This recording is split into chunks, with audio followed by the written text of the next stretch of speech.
आज हम जानेंगे पिस्टिल, मेगास्पोरेंजियम जिसे ओव्यूल कहते हैं और एम्ब्रियो के बारे में। अब देखिए, फ्लावर हमने देखा है, फ्लावर को जो सेंटर पार्ट होता है यानी कि ये वाला, ठीक है, इसे फीमेल पार्ट कहते हैं, इसे पिस्टिल भी कहते हैं और गाइनोशियम भी कहते हैं। यही वाले पार्ट को मैंने यहाँ पर मैक्सिमाइज किया हुआ है, ठीक है। अब यहाँ आज हम पिस्टिल के ही बारे में जानेंगे। अगर किसी फ्लावर में सिंगल पिस्टिल प्रेजेंट है तो उसे हम मोनोकार्पिलरी कहेंगे, और अगर किसी फ्लावर में मल्टीपल पिस्टिल प्रेजेंट है तो इसे मल्टीकार्पिलरी कहेंगे। अगर ये पिस्टिल फ्यूज है, फ्यूज यानी कि आपस में जुड़ी हुई है, तो इसे साइन कार्पस कहेंगे। लेकिन अगर किसी फ्लावर में ये पिस्टिल फ्री है यानी कि अलग अलग है तो इसे एपोकार्पस कहेंगे। अब ये पिस्टिल्स के डिफरेंट रीजन होते हैं, इट इज वेरी इंपॉर्टेंट। देखिए यही पिस्टिल है, हमने देखा इसे फीमेल पार्ट भी कहते हैं और साथ में गाइनोशियम भी कहते हैं और इसका दूसरा नाम पिस्टिल भी है। अब इसके ये जो अपर साइड दिख रहा है ना, ये रेशे हेयर लाइक स्ट्रक्चर दिख रहा है, इसे स्टिग्मा कहा जाता है, ठीक है। ये वाले पार्ट को स्टिग्मा कहा जाता है। अब ये जो लॉन्गिट्यूडनल पार्ट है इसे स्टाइल कहते हैं, और यहाँ से जो सर्कुलर पार्ट है इसे ओवेरी कहा जाता है। अब यहाँ पर जिस रीजन में ओवेरी प्रेजेंट होता है यहाँ पर कैविटी होगी यानी फ्री स्पेस होगी, उसे ओवेरियन कैविटी जिसे हम लॉक्यूल कहते हैं। ये वाला रीजन जहाँ ओवेरी प्रेजेंट होगी इसे ओवेरियन कैविटी कहा जाता है और साथ ही में लॉक्यूल भी कहा जाता है। ओवेरी के इनसाइड प्लेजेंटा होगा और प्लेजेंटा से ओव्यूल अटैच होंगे। कई ओवरीज ऐसी होती हैं जिनमें एक ही ओव्यूल प्रेजेंट होता है, फॉर एग्जांपल व्हीट, पैडी यानी राइस, मैंगो। और there are so many ovaries जिनमें मल्टीपल ओव्यूल्स प्रेजेंट होंगे, फॉर एग्जांपल पपाया, वाटरमेलन और ऑर्चिड, इनमें बहुत सारे ओव्यूल्स प्रेजेंट होते हैं। अब transformation of pollen to the stigma it's called pollination. 3, 2, 1 so बेटा पॉलिनेशन क्या होती है आज हम वो जानेंगे। पॉलिनेशन का मतलब होता है transformation of pollen to the stigma, it's called pollination. अभी जो लाइन मैंने बोली इसका मतलब क्या होता है वी विल सी, ठीक है। अब देखिए ये वाला जो पार्ट होता है बेटा इसको क्या कहा जाता है, स्टिग्मा, है ना। और ये होता है एंथर, एंथर के अंदर से पॉलन रिलीज होती है। तो जब यहाँ से पॉलन जैसे ही ये रिसेप्टिविटी हो जाएगा यानी कि अपनी मैचुरेशन पे पहुंच जाएगा तो ये अपर वाला पार्ट कट हो जाएगा। ये कट होकर ये जो राउंड शेप का पार्ट दिख रहा है ना, ये कट होकर फ्लावर के अपर साइड ये पार्ट के अंदर जाएगा, इसे कहेंगे पॉलन, इसे कहेंगे stigma. Transformation of pollen to the stigma it's called pollination. और पॉलिनेशन के कुछ टाइप्स होते हैं, there are 3 types of pollination, autogamy, geitonogamy और ज़ेनोगैमी। जैसा कि आपने जाना transformation of pollen to the stigma it's called a pollination. There are 3 types of pollination. आज हम 3 टाइप्स की पॉलिनेशन के बारे में जानेंगे, आउटोगैमी, गिटनोगैमी और xenogamy. What is the meaning of autogamy? देखिए transformation of pollen to the stigma को ही पॉलिनेशन कहेंगे, बट आउटोगैमी पॉलिनेशन का मतलब होगा ना एक ही फ्लावर है और एक ही फ्लावर के अंदर यही फ्लावर का पॉलन भी होगा और यही फ्लावर की स्टिग्मा भी होगी, यही फ्लावर की पॉलन होगी और यही फ्लावर की स्टिग्मा होगी, इसे ही पॉलिनेशन कहा जाएगा, आउटोगैमी पॉलिनेशन कहा जाएगा। यानी transformation of pollen to the stigma of a same flower, एक ही फ्लावर का स्टिग्मा और एक ही फ्लावर का एंथर, एंथर रिलीज होगा और सेम फ्लावर की स्टिग्मा पे जाएगा, it's called autogamy. It is very easy. आपको कोई भी डाउट हो आउटोगैमी पॉलिनेशन के रिगार्डिंग तो बेटा आप लोग मुझे डीएम कर सकते हो या फिर आप लोग कमेंट ड्रॉप कर सकते हो, it is very easy, okay. अब देखो ये जो आउटोगैमी पॉलिनेशन है इसकी कुछ चीजें हम अच्छे से समझ लेंगे, ठीक है ना। इसमें क्या होगा पता है, फ्लावर है ना क्लोज रहेगा, ओपन होगा, तुरंत वहां से स्टिग्मा और पॉलन सेम फ्लावर की है, जैसे ही फ्लावर ओपन होगा तुरंत स्टिग्मा के अंदर वही फ्लावर का पॉलन चला जाएगा, ओके। ऐसा बहुत रेयर केस में होता है, जैसे कि मैंने आपको बताया आउटोगैमी में ना कुछ फ्लावर क्लोज होते हैं, ठीक है। तो उसमें क्या होगा, बहुत रेयर केस में होगा कि उसी सेम टाइम पे फ्लावर ओपन हो रहा है, सेम टाइम पे जो एंथर है वो भी अपनी रेसेप्टिविटी पे पहुंच रहा है, सेम टाइम पे स्टिग्मा पे पॉलन जा रही है। ऐसा बहुत कम होता है, बहुत रेयर होता है, इसलिए ये वाली जो ऑटोगैमी है ना बहुत रेयर होती है। दूसरी चीज हम पढ़ेंगे साइक्रोनी। साइक्रोनी का मतलब होता है ना at the same time stigma release. हमने आउटोगैमी पॉलिनेशन के बारे में जाना कि फ्लावर ओपन होंगे और अपनी कंप्लीट करेंगे आउटोगैमी पॉलिनेशन को। ऐसा बहुत रेयर केस में होगा, ऐसा रेयर केस में क्यों होगा हम वो जानेंगे। यहाँ पर साइक्रोनी होगा, साइक्रोनी का मतलब होगा ना बेटा सेम टाइम पे एंथर रिलीज भी करेगा पॉलन को और उसी सेम टाइम पे स्टिग्मा रेसेप्टिविटी को पहुंचेगा, यानी दोनों का टाइमिंग सेम होगा। इसी वजह से ये साइक्रोनी यानी कि सेम टाइम पे दोनों को काम करना होता है। एंथर और स्टिग्मा बहुत क्लोज होने जरूरी है, क्योंकि मैंने कहा आउटोगैमी ऑटोगैमी है। ऑटोगैमी का मतलब क्या होता है, सेम फ्लावर का ही स्टिग्मा होगा और सेम फ्लावर की ही एंथर से पॉलन रिलीज होगी, तो दोनों का क्लोज रहना तो जाहिर सी बात है, बहुत जरूरी है। दिस आर द ऑटोगैमीज पॉइंट, ठीक है, वेरी एसेंशियल और वेरी इजी। समझ के करोगे बेटा, it is very easy, very interesting. Biology तो इजी होता ही है और इंटरेस्टिंग तो हद से ज्यादा होता है। डिपेंड करता है आपके कॉन्सेप्ट के ऊपर, जितना कॉन्सेप्ट मजबूत होगा उतने ज्यादा से ज्यादा क्वेश्चन बना सकते हो आप, ओके, अटेंड कर सकते हो। ऑटोगैमी पॉलिनेशन के कुछ एग्जांपल है, जैसे कि वियोला, ऑक्जेलिस, कॉमेलाइना, ओके, ये 2 टाइप्स के फ्लावर प्रोड्यूस करते हैं। What is the 2 types? एक तो होता है कास्मोगैमस और दूसरा होता है क्लाइस्टोगैमस। अब कास्मोगैमस का मतलब होता है ऐसे फ्लावर जिनमें स्टिग्मा और एंथर दोनों सेम फ्लावर में होंगे और वो ओपन फ्लावर होगा, ओके। और जबकि क्लाइस्टोगैमस का मतलब होगा flower do not open, flower close ही रहेगा, ओके। क्लाइस्टोगैमस का मतलब होता है ना फ्लावर डू नॉट ओपन, इसमें फ्लावर ओपन ही नहीं होगा, इसमें फिर क्रॉस पॉलिनेशन के चांसेस ही नहीं होंगे। दूसरे फ्लावर का एंथर दूसरे फ्लावर की स्टिग्मा को तो फिर पॉलिनेट कर ही नहीं पाएगा, इसीलिए नो क्रॉस पॉलिनेशन होगा। अब यहाँ पे है ना एश्योर्ड शीट्स फॉर्म होते हैं, यानी कि बहुत सारे शीट्स फॉर्म हो जाते हैं, ओके।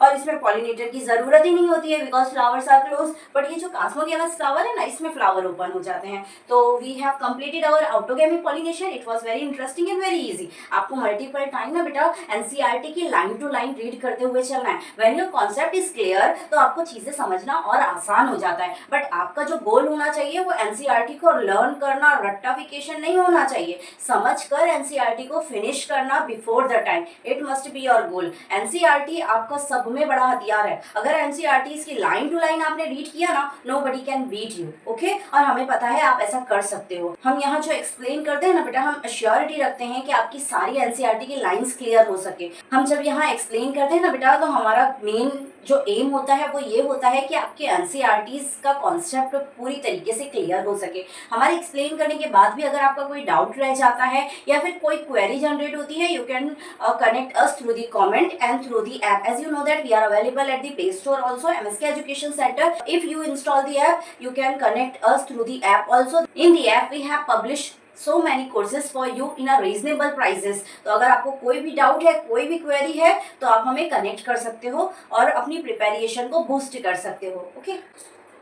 सेकेंड टॉपिक है गैटनोगैमी। गैटनोगैमी में सेम प्लांट होगा बट डिफरेंट फ्लावर का स्टिग्मा होगा और अनदर फ्लावर का एंथर होगा जिससे पॉलन रिलीज होगा। यानी कि जहाँ पर पॉलिनेशन हो रहा है वो सेम प्लांट है बट अनदर फ्लावर का पॉलन है और डिफरेंट फ्लावर की स्टिग्मा है।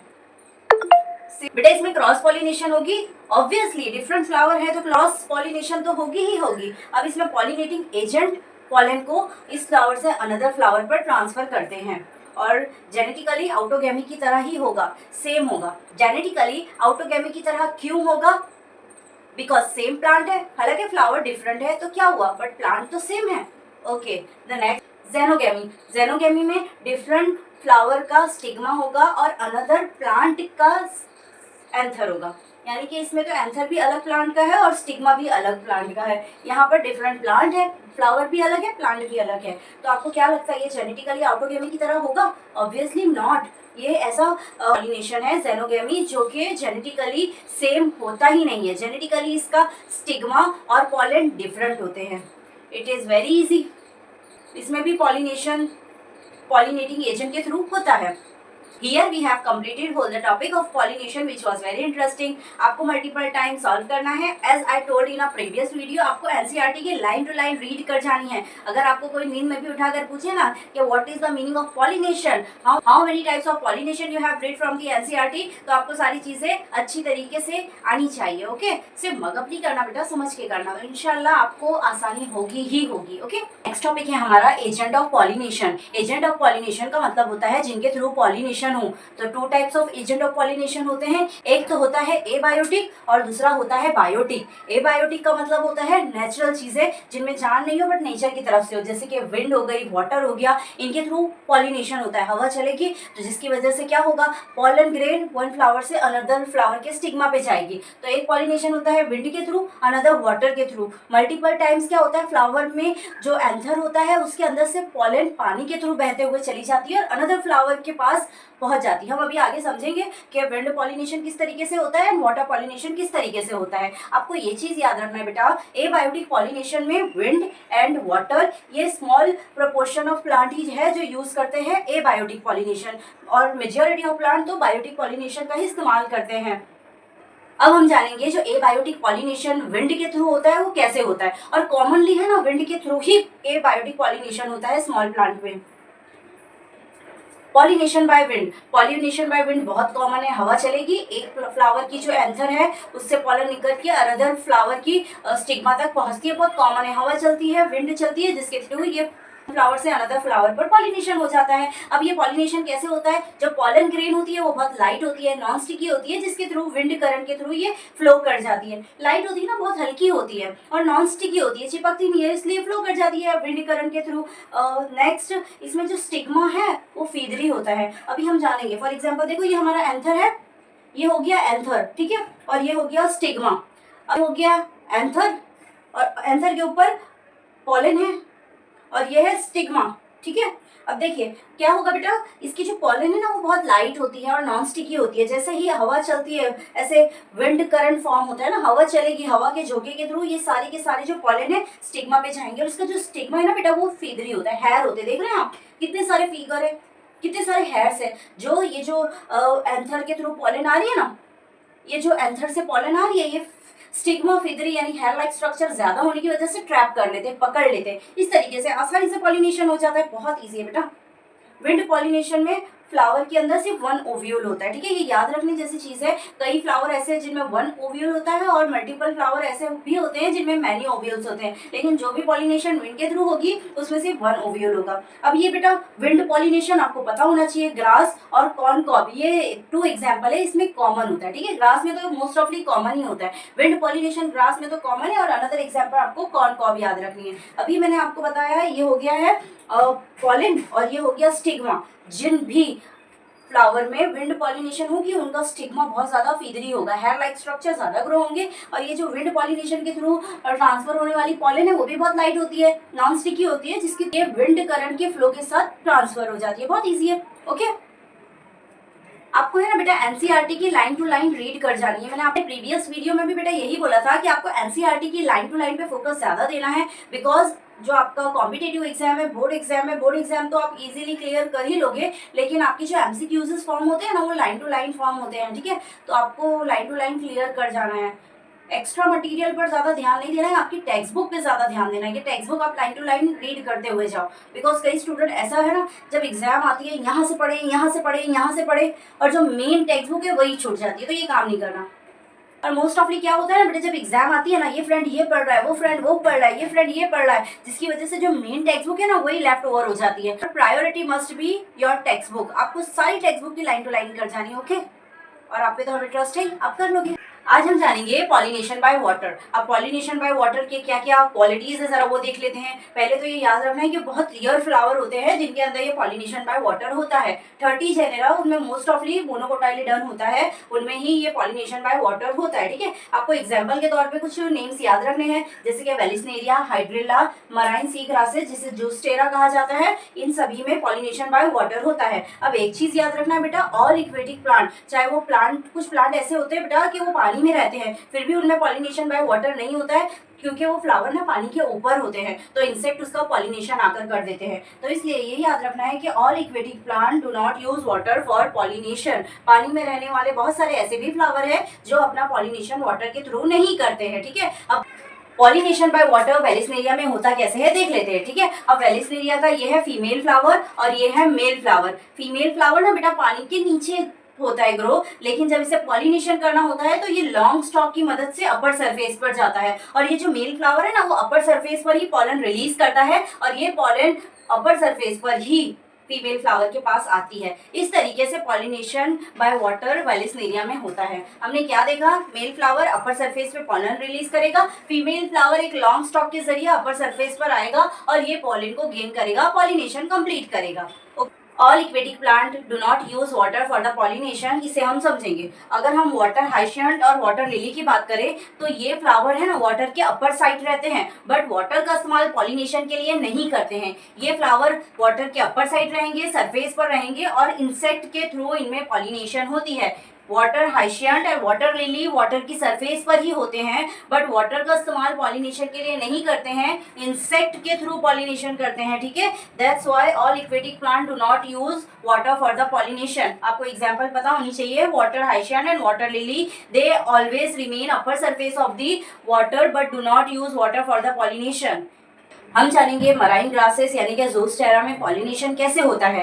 इनमें फीमेल फ्लावर पानी के अंदर सबमराइन होती है और मेल फ्लावर भी अपनी पॉलन पानी के इनसाइड ही रिलीज करता है। इनमें पॉलिनेशन इनसाइड द वाटर होती है। इनमें जो पॉलन होगी वो रिबन लाइक होगी, लॉन्ग होगी, वेट पॉलन होगी, म्यूसिलेजिनियस की कवर होगी, म्यूसिलेजिनियस की कोटिंग होगी पॉलन ग्रेन के अपर साइड। ये पॉलिनेशन बाय वाटर ज़ूस्टेरा यानी कि मराइन ग्रासेस में होगा, जिसमें फीमेल और मेल दोनों फ्लावर के इनसाइड होंगे।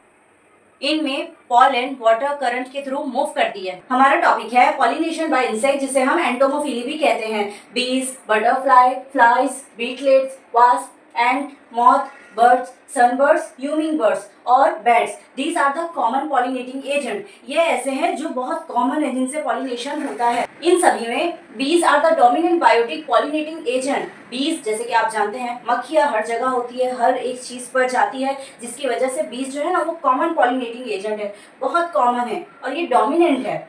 लार्जर एनिमल की बात करें तो primates, Lamar, arboreal, tree dwelling, rodent, even reptile, gecko lizard, garden lizard, ये तो पॉलिनेटिंग एजेंट सम स्पीशीज में पाए जाते हैं। लार्जर एनिमल जैसे कि प्राइमेट्स हुए, lemur, arboreal, tree dwelling, rodent, even reptile, gecko lizard और गार्डन लिजार्ड, ये भी कुछ स्पीशीज में पॉलिनेटिंग एजेंट का काम करते हैं। ऐसे फ्लावर जिनका पॉलिनेशन इंसेक्ट की तरह होगा वो फ्लावर लार्ज होंगे, कलरफुल होंगे और उनके अंदर से स्मेल आएगी, फ्रेग्रेंस आएगी, जिसकी वजह से जो इंसेक्ट है वो फ्लावर को विजिट करेंगे और जैसे इंसेक्ट फ्लावर को विजिट करेंगे तो इंसेक्ट की बॉडी पे पॉलन टच हो जाएगी और वही इंसेक्ट दूसरे फ्लावर पे जाएंगे तो वहां पर स्टिग्मा में वो पॉलन ड्रॉप होगी। इस तरह पॉलिनेशन होगा। अब नेक्स्ट पॉइंट है हमारा, जहां पर जिस फ्लावर पे पॉलिनेशन इंसेक्ट के जरिए होगा उस फ्लावर में नेक्टर ज्यादा होगा, है ना, रस ज्यादा होगा, तभी तो वो जाएंगे, इंसेक्ट जाएंगे वो फ्लावर के पास। अमोर्फोफिलस ये एक ऐसा फ्लावर है जो 6 फीट लंबा होता है ना, लार्ज फ्लावर हम इसको कह सकते हैं, जिसपे इंसेक्ट सेफली पॉलन को रिलीज कर सकते हैं। यहाँ पर एक रिलेशन की बात होती है, यूका एंड मॉथ। ये यूका एक फ्लावर होता है जबकि मॉथ एक इंसेक्ट होता है। ये मॉथ है ना पूरी लाइफ ये यूका के सराउंडिंग ही रहते हैं। ये जो मॉथ है ना अपने एग इस यूका के अंदर डिपॉजिट करते हैं और जैसे यूका की शीट्स आएंगे ना तो शीट के अंदर से ये मॉथ का लार्वा जनरेटेड होगा। इस तरह ये दोनों अपनी लाइफ साइकिल कंप्लीट करते हैं। विदाउट यूका मॉथ नहीं रह सकता और विदाउट मॉथ यूका सर्वाइव नहीं कर सकता है। तो इन दोनों का रिलेशन एक बहुत ब्यूटीफुल रिलेशन है।